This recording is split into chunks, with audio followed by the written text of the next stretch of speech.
Coming up on Chapman News, stay-at-home orders for most of California.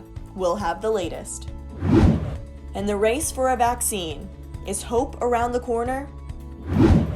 Many Thanksgiving traditions on a pandemic pause. How are families celebrating this year? All that and more coming up on Chapman News. From Dodge College of Film and Media Arts, this is Chapman News. Good afternoon and welcome to another edition of Chapman News. I'm Nicole Zedek. California Governor Gavin Newsom has stepped up the war against the coronavirus. Starting tomorrow night, there will be a curfew from 10 p.m. to 5 a.m., lasting for a month. This will affect most of California, including Orange County. The U.S. COVID-19 death toll crossing 250,000 in less than 10 months. That's the highest in the world. With holiday season around the corner, experts warn it's only going to get worse. The CDC strongly advising against Thanksgiving travel. Adriana Ferrari has more on the latest. The United States leads the world with over 11.6 million coronavirus cases out of the 55.5 million reported worldwide. Over 165,000 cases being reported yesterday. But there is some great news on the vaccine front, as Moderna joins Pfizer in releasing surprisingly positive vaccine data. Moderna, an American biotech company, announced that their COVID-19 vaccine is 94.5% effective as their Phase 3 clinical trial comes to an end. Pfizer originally reported that their vaccine is 90% effective, but has since released data showing results closer to 95%. This placing both companies on track to apply for emergency authorization status in the U.S. And under the EUA status, it doesn't have to go through the rigorous review process as getting their product FDA approved. And the reason why Pfizer is taking that route first is because of the immediate urgency. Between these two vaccines, the goal is to have roughly 22.5 million Americans vaccinated by January. And here in California, the Golden State is changing colors, with 41 of the state's 58 counties entering the most restrictive purple tier. Governor Gavin Newsom announcing a new month-long stay-at-home order starting tomorrow night as the state sees a 51% increase in COVID cases in the past 10 days. Every age group, every demographic, racial, ethnic, in every part of the state, we are seeing case rates increase and positivity rates increase as well. No longer concentrated in just a handful of counties, we are seeing community spread broadly. 94% of the California population is now returning to the stricter measures, this including Orange, Ventura, and Santa Barbara counties. What this means is that we probably have to take tighter restrictions in terms of going out in public, masking up, and also having smaller gatherings. Back at Chapman, the COVID-19 count remains somewhat stable. 2 students living on campus, 14 students living near campus, 2 students at the Rinker campus, and 2 faculty and staff are currently infected. For Chapman News, I'm Adriana Ferrari. Thanks, Adriana. Despite Newsom tightening restrictions, he's under fire for attending a large dinner with California's top doctors. All this while he continues to discourage Thanksgiving gatherings and puts most of California under a stay-at-home order. And with the virus showing no signs of slowing down, over 150 coronavirus vaccines are in development across the world. Our reporter Melissa Cho separates fact from fiction on the race for the vaccine. Melissa? Pfizer, Medicago, Moderna, AstraZeneca. Who's the fairest of them all? The vaccine race has become the 21st century space race, with scientists around the world racing to create the cure to COVID. It usually takes 10 to 15 years to bring a new vaccine to the global market. The fastest vaccine ever produced and circulated took 4 years, and that was for mumps in the 60s. That's because vaccine development requires 3 meticulous clinical phases. In the final phase, the testing pool widens to thousands of volunteers ranging from age, ethnicity, or underlying health conditions. According to the New York Times, there are 12 drug makers currently in phase 3, including Moderna, Pfizer, Johnson & Johnson, and Novavax. China and Russia have already approved their vaccines for early or limited use, but this comes before any final phase 3 results and offers dangerous risks. People are also concerned that U.S. drug makers might be flying through the development process as well, but many medical experts assure that published vaccine data such as Moderna and Pfizer's can be trusted. We have the FDA being involved to analyze the data. We also have an independent group, the data on vaccine safety and efficacy. They're also looking at this independently of politics. A Chapman News survey shows that exactly 3/4 of student participants would personally get vaccinated if it gets released next year, and hope is on the rise. But how is dispersing vaccines going to work? The Pfizer vaccine requires really deep freeze storage, at least -80 degrees Fahrenheit, especially in the rural areas of our country that don't have the space. Moderna vaccine, they have a different temperature requirement. Actually, their temperature requirement is at least like your refrigerator temperature. That will be a little bit more palatable and more feasible for many of the resource-limited hospital settings and communities as well. Some students remain skeptical about a COVID vaccine's speedy success, and others express concern on the potential adverse effects it may have on them, especially those who don't regularly get vaccinated. But Dr. Lam states it's better to receive vaccination as some sort of protection rather than skipping out completely. For Chapman News, I'm Melissa Cho. Thanks, Melissa. Countries around the world are now prepping for vaccine distribution. Air France among the airlines gearing up to transport millions of COVID-19 vaccine doses. Cargo chiefs are anxious about properly temperature controlling these doses as they await freight plans to get greenlit. And the global COVID death toll reaches new heights this week, crossing 1.34 million deaths. Canada's spike in COVID-19 hospitalization, stressing an already taxed health system. In Europe, Russia surpassing 2 million cases just yesterday. Brazil now registering almost 6 million coronavirus cases. The nation's official death toll now over 167,000. Switzerland's ICU beds are filled to the brim. The Swiss Society for Intensive Medicine issued a press statement on Tuesday, urging vulnerable people to write down in a will whether they wish to receive life support in the event of a severe illness. Here in the U.S., with Thanksgiving fast approaching, the CDC warns Americans against traveling. This is an attempt to curb the growing number after 1 million new cases were reported this week.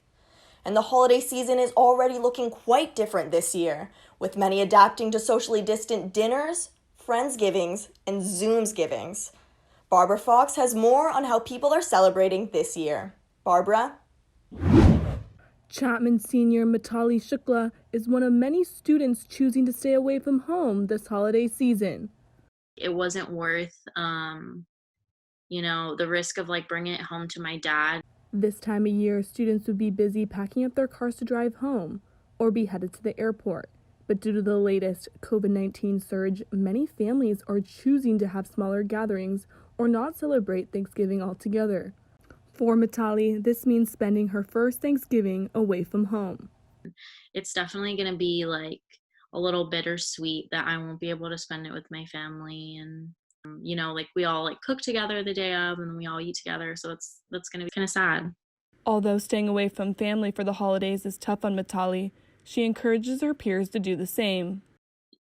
It's never just one person, you know what I mean? It's never just okay, what if just I go, nothing's going to happen. But it's okay, if everybody has that mentality, 300 people are on the plane and then you have a billion new cases.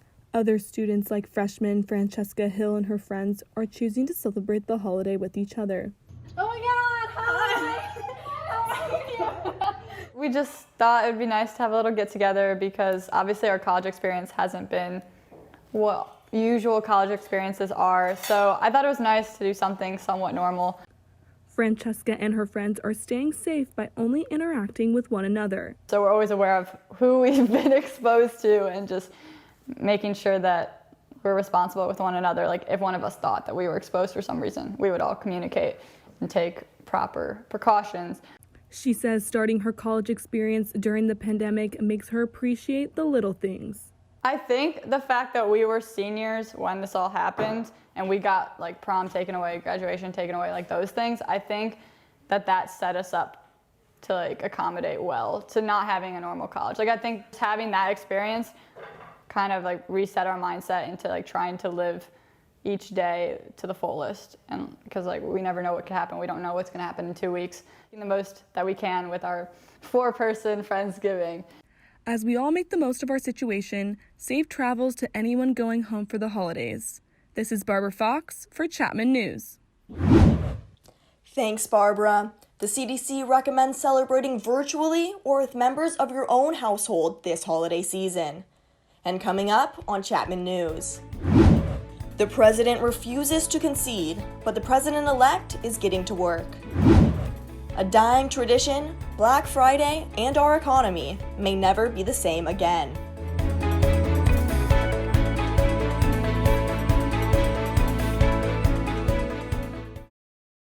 Three months ago, there weren't enough masks. We were desperately sourcing from all over the world. People were making face coverings from scarves, bandanas, and bits of fabric. Now there are plenty of masks, but some people don't want to wear them. Come on.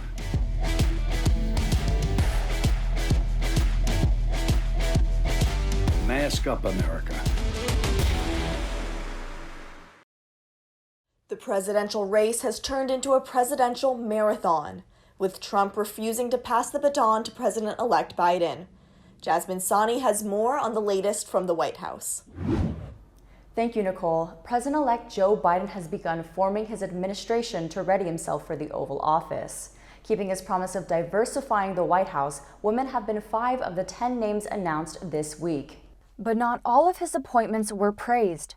Democrats criticizing some of his new hires for being associated with corporate interests like pharmaceuticals, oil, and gas industries. Biden also received a briefing on Tuesday from 13 former national security officials, despite the president's refusal to concede.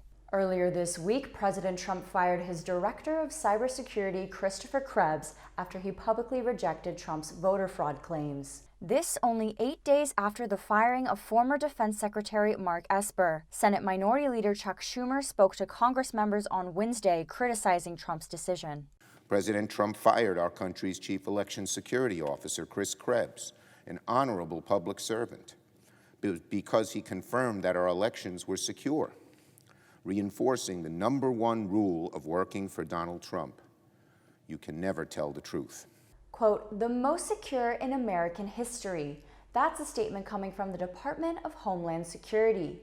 While President Trump is refusing any possibilities of a fair race, National Security Advisor Robert O'Brien is saying there will be a peaceful transfer of power if recounts show that Biden is still the winner. With more on the president's refusal to concede is Jenna Perry.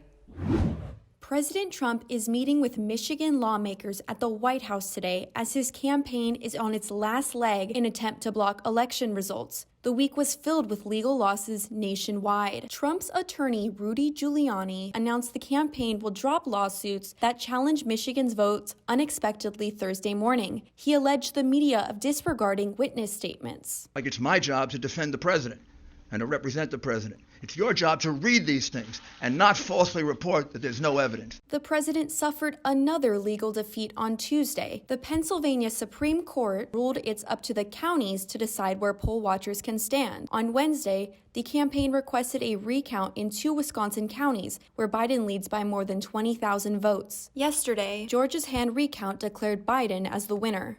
Like many other experts, Chapman's Dr. John Compton sees Trump's legal efforts losing steam by the day. He didn't really have a clear constitutional argument or statutory argument for why hundreds of thousands of votes should be thrown out, which is what they're asking the courts to do. As the fraud allegations go up in flames, GOP members hold their ground. Yet Senator Lindsey Graham plays both sides, supporting Trump while urging the transition process to begin. The president is contesting the election, and I would urge him to give intel briefings to Joe Biden.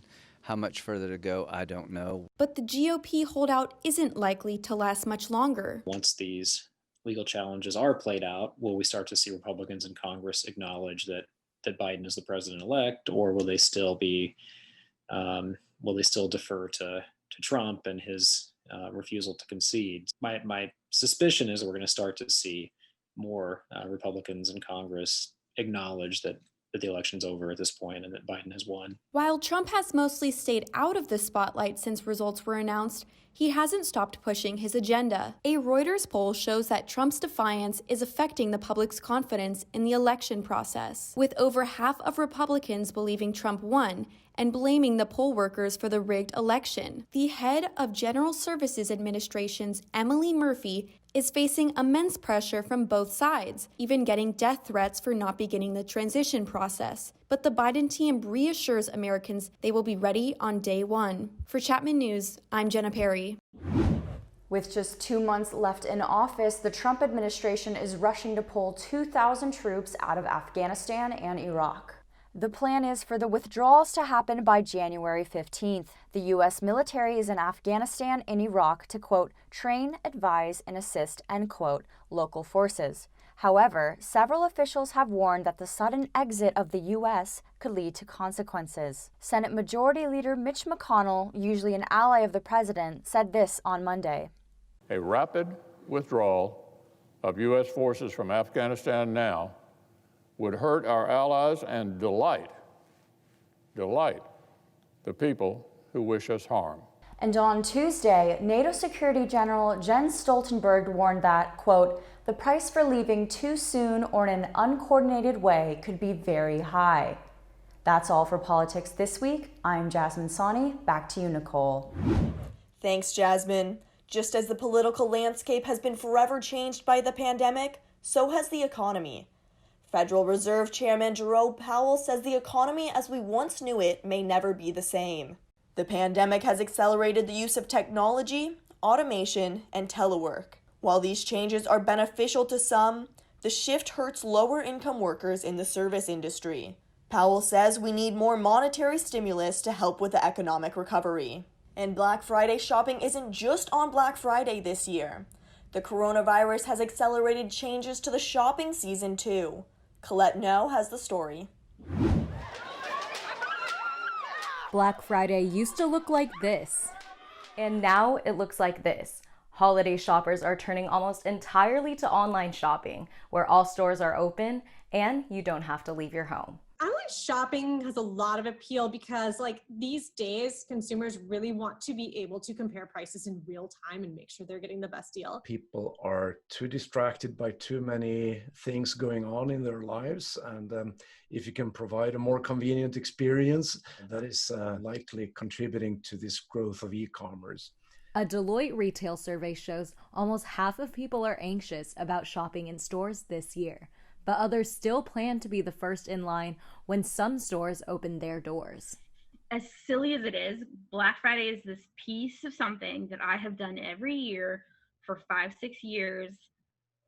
It will happen, it will be fun, and it will be exactly the same as it's always been, but just that little bit of normalcy. Ooh, I'm ready. Big box stores like Walmart, Target, and Best Buy decided to offer their best deals online and throughout the month to help decrease the spread of the virus. This year, they're being very clear that all deals are available online. Some deals are available only online. They're really trying to tamp down on people crowding into stores. What do you think the long-term impact of this Black Friday to the retail industry will be overall? It has been an inflationary tendency that holiday season begins earlier and earlier every year, and now you see Black Friday is not just Black Week, now it's all of November, even creeping into October. Now retailers have made this Black Friday more of a season than just a day. How do you plan to shop this Black Friday? Let us know on social media at Chapman News. I'm Colette Ngo. Giving back to the community is also looking different this year. Aaron Coogan has more on how Orange-based nonprofit Mary's Kitchen is giving back safely this Thanksgiving. Thank you, everybody. I'm glad you're here. It's a really good breakfast. We are less than a week away from the nation's largest food consumption holiday of the year. Based locally here in Orange, California, Mary's Kitchen has been providing meals, clothes, and hygiene services to those in need for the past 36 years. But with COVID-19 causing California to experience its highest rate of unemployment in history, food insecurity is at an all-time high. With lines like this gathering every single day, the question now is, what will the upcoming holiday season look like? And what new protocol has been put into place during such unprecedented times? Next Thursday, Thanksgiving, we're going to prepare a really big, nice hot breakfast, and we'll have turkey, mashed potatoes, stuffing, gravy, sweet potato, the whole works. Years in the past, we had different either restaurants or groups come in and prepare the big breakfast, prepare the turkey dinner, and serve it. This year, it's going to be full bore. Everybody gets a mask. We've had thousands of them donated, so we're paying those forward. Mary's Kitchen is 100% reliant on donations and volunteers.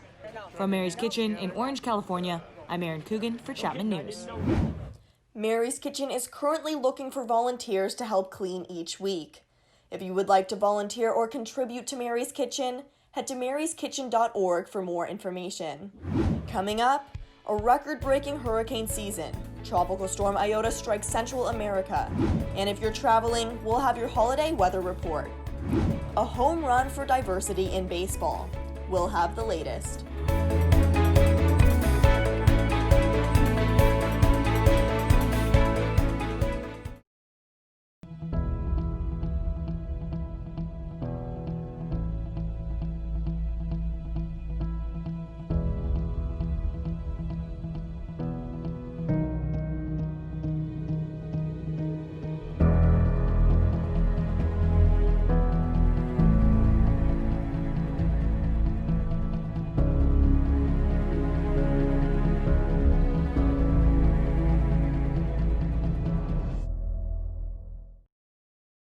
Another tropical storm devastated Central America this week in what has been a record-breaking hurricane season. Colette No has the story. Hurricane Iota struck Nicaragua as a Category 4 storm on Tuesday, with winds upwards of 155 miles per hour. 99% of the coastline properties had to go without electricity. Iota marks the second time in history that 2 hurricanes have hit Nicaragua in one season, as the region is still dealing with the aftermath from Hurricane Eta a couple weeks ago. Here in Orange, it's currently cloudy with a high of 75 degrees. Before we get into our local forecast, let's see what's happening around the country. Looking at the map here, starting with Seattle, it's going to be a cool temperature of 51 degrees. Then, heading to the Bay Area, it's going to be 60 degrees in San Francisco. Going east to Las Vegas, it's warmer at 71 degrees. Then down south in Austin, Texas, I'd be wearing shorts in November if I were there. It's going to be 83 degrees. If we go out towards Minneapolis, it's much colder at 39 degrees. Then towards the East Coast, we're going to see similar temperatures in the 60s, with it being 61 in New York and 63 in Washington, D.C.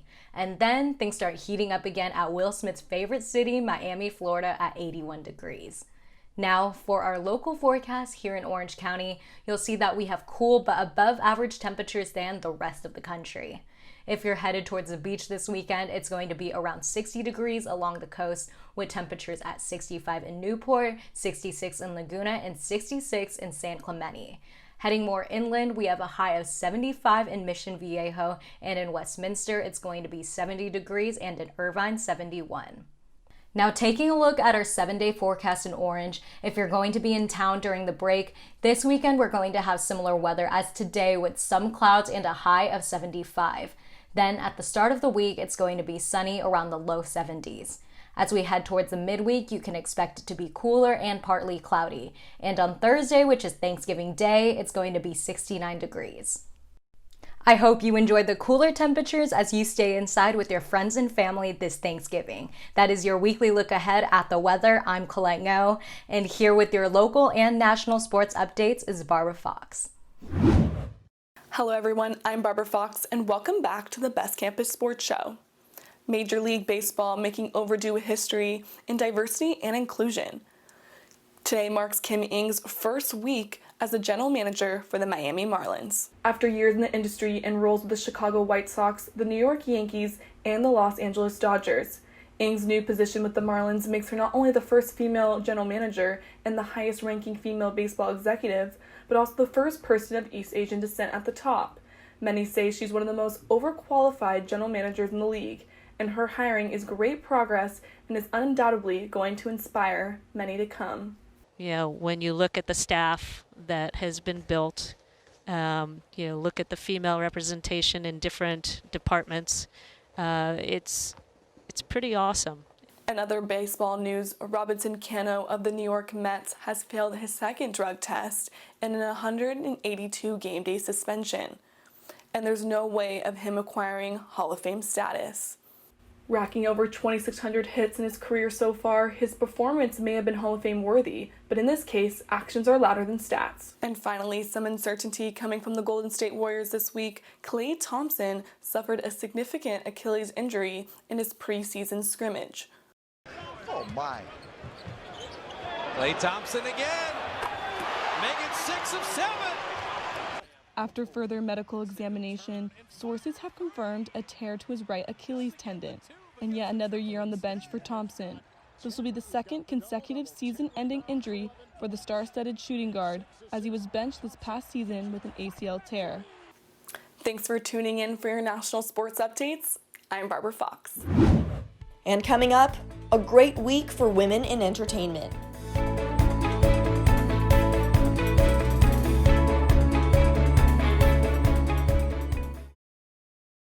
Hello everybody, your old pal Grover here with some health tips. Wash your hands throughout the day with soap and water for 20 seconds. Whoa, whoa, whoa, whoa! Oh well. Also, practice physical distance by staying 6 feet away from people in public, and do not forget to wear a mask, and wow! So that is where the soap went. Yeah. Caring for each other because we are all in this together. With the Moderna vaccine on the horizon, Americans have a surprising figure to thank for its funding. Country singer Dolly Parton's donation of $1 million to coronavirus research at the Vanderbilt University in Nashville, Tennessee, contributed to the vaccine's creation. Parton says that when she donated the money to the COVID-19 fund, she just wanted it to do good, and evidently it is. And while scientists work from 9 to 5 on a vaccine, Maddie Fabricant has more updates on the world of entertainment. Hello everyone and welcome back to Entertainment. I'm your host, Maddie Fabricant. We're starting off swiftly with some news for you Swifties out there. Are you ready for it? Taylor Swift is busy re-recording her entire catalog, comprising of her first 6 records, which had been previously purchased by Scooter Braun of Big Machine Records in 2019. Just a year ago, Swift noted that Braun was the definition of toxic male privilege in our industry. By re-recording her masters, she hopes to limit the amount of money Braun makes off the original copies. However, this sale is viewed as a big win for Braun, as Bloomberg News reports his earnings from the sale as $300 million. Swift tweeting that this is the only way for her to regain a sense of pride for her previous albums, and this will allow fans to listen to her old music without feelings of guilt. And speaking of women taking their power back, it seems to be a great week for women in entertainment. The CW announcing a new Wonder Girl series featuring a Latinx lead. The new series tells the origin of Latina dreamer Yara Flor, who learns that she is Wonder Girl. This show will add to the CW's increasingly diverse DC lineup, following the tease of Javicia Leslie as the first Black Batwoman, coming January 2021. And women continue to reach new peaks. Selena Gomez will be playing Sylvia Vasquez Lovato, the first openly gay woman to complete and climb the 7 summits in a new upcoming biopic. Gomez will star in and produce the film titled In the Shadow of the Mountain. The story follows Vasquez Lovato, a victim of childhood neglect and assault, who leads female abuse survivors on treks up Mount Everest to help them both heal and feel their power. The film is set to release in 2022. And have you been distracting yourself from the pandemic with football? Personally, I'm a New York Giants fan, but it doesn't look like we'll be getting anywhere near either the playoffs or the Super Bowl this year. But you know who will be? The Weeknd. The Weeknd will be performing at the Pepsi halftime special for the 2021 Super Bowl. Let us know what your favorite Super Bowl halftime performance is. Do you love Katy Perry's 2015 performance? Hashtag Left Shark. Beyonce's 2013 performance? Lady Gaga? The Who? Prince? For me, it's Bruce Springsteen. Let us know in the comments on our social media platforms at Chapman News. And finally, Conan O'Brien will be retiring from late night TV and heading to HBO Max. His namesake show, Conan, will be ending its 10-year run on TBS in June, and Conan is moving to the streaming service where he will anchor an untitled weekly variety series. We look forward to seeing what he has in store for us. That's been your entertainment update for the week. I'm Maddie Fabricant. We'll see you in 2 weeks. Back to you, Nicole. And finally today, a holiday story for these troubled times. This week, in Manhattan's Rockefeller Center, the annual Christmas tree was delivered, all 75 feet tall. But some people said it was a tree fitting for a year like this. One person said it looked like it had just gotten out of the shower. Another said it looked like it had given itself a haircut. They even had to add additional branches to help it stand up straight. But then they found this wonderful holiday gift nestled in the branches. This Saw-Whet owl, just weeks old. It's been lovingly taken care of with fluids and all the mice it could eat. And soon, a happy ending. The baby owl will be set free. Before you gobble away, be sure to follow us on social media at Chapman News and subscribe to our YouTube channel at chapmannews.tv. I'm Nicole Zedek, and from our Chapman News family to yours, have a happy and safe Thanksgiving. We'll see you in 2 weeks.